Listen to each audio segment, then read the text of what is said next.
Bismillah, Assalamualaikum warahmatullahi wabarakatuh. Alhamdulillah, namaduhu wa nasta'inuhu wa nastaghfiruh wa na'udzu billahi min syururi anfusina wa sayyiati a'malina. May yahdihillahu fala mudhillalah wa may yudlilhu fala hadiyalah. Asyhadu an la ilaha illallah wa asyhadu anna Muhammadar Rasulullah. Amma ba'd. Perkenalkan, nama saya Abdullah Nasi Ulwan dengan NIM K1231076. Di sini saya akan mempresentasikan tips dan trik merancang media visual sebagai bentuk video presentasi untuk tugas PMPG atau pengembangan materi pembelajaran Al-Quran. Oke, langsung saja. Yang pertama yaitu ada media visual. Di sini media visual merujuk pada segala bentuk komunikasi yang menggunakan elemen-elemen visual seperti gambar, grafik, video, atau animasi untuk menyampaikan pesan atau informasi. Tujuan dari media visual ini adalah untuk membangkitkan respon visual dan memudahkan pemahaman pesan yang ingin disampaikan kepada audiens. Media visual dapat digunakan dalam berbagai konteks termasuk presentasi, iklan, pendidikan, seni, dan komunikasi visual lainnya. Seperti ini yang saya sedang presentasi, ini juga merupakan media visual. Kemudian ditambah dengan audio. Kemudian selanjutnya ada fungsi media visual. Yang pertama, fungsinya adalah komunikasi yang efektif. Kedua, memotivasi dan memengaruhi. Ketiga, pemahaman yang cepat. Keempat, membangun identitas merek. Lima, pendukung pembelajaran. Enam, meningkatkan daya tarik. Tujuh, mempermudah retensi informasi. Delapan, meningkatkan pengalaman pengguna. Kemudian yang berikutnya ada ciri-ciri media visual. Yang pertama yaitu menggunakan elemen visual, yaitu menggunakan elemen seperti gambar, grafik, ilustrasi, dan video untuk menyampaikan pesan atau informasi.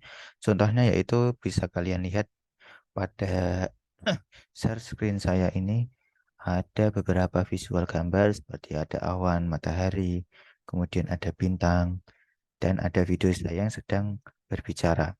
Kemudian kedua, komunikasi tanpa kata, yaitu seperti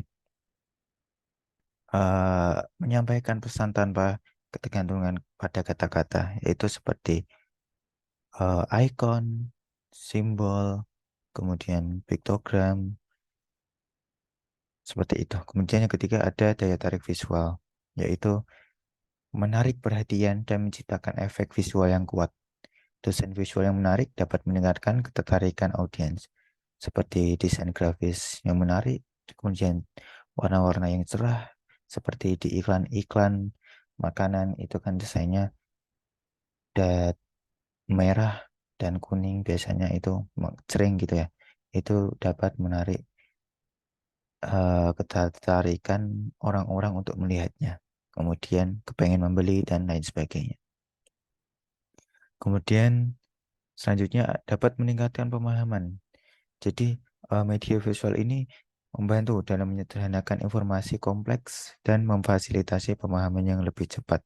Seperti infografis bisa kalian lihat, contohnya infografis bisa dicari di internet, sangat banyak sekali terkait infografis seperti apa pembelajaran ini atau infografis dan lain sebagainya.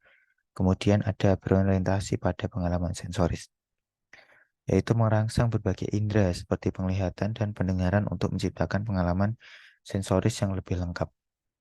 Yaitu dengan contohnya itu ada presentasi visual seperti ini, itu kita melihat langsung dengan panca indera kita. Kemudian ada fleksibilitas dan kreativitas, yaitu memberikan kebebasan ekspresi dan kreativitas. Desainer visual memiliki banyak opsi untuk mengkomunikasikan pesan dengan cara yang unik. Contohnya itu seni digital, kemudian ada desain grafis kreatif.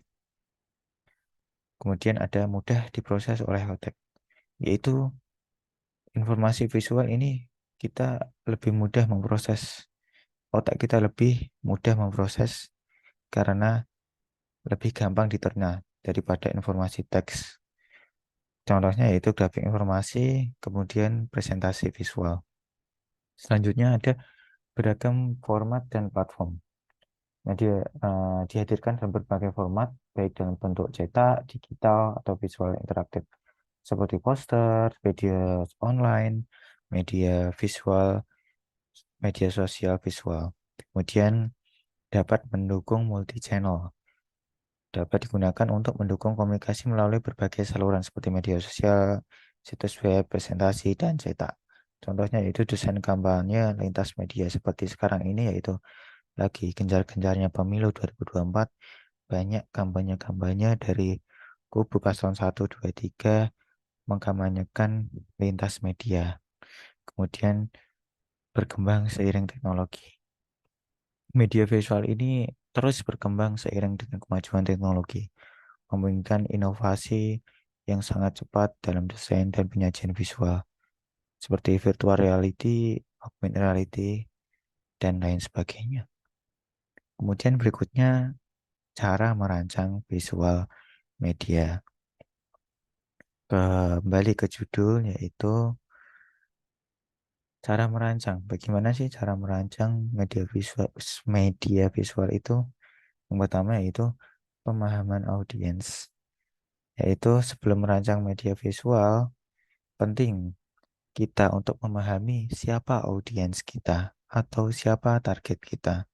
Kita harus menentukan dulu nih kebutuhan karakteristik mereka untuk memastikan pesan visual dapat efektif dapat kita sampaikan. Kemudian yang kedua itu menyesuaikan desain dengan tujuan, yaitu pastikan setiap elemen desain mendukung tujuan komunikatif. Hindari kelebihan dekorasi yang tidak relevan dengan pesan yang ingin disampaikan.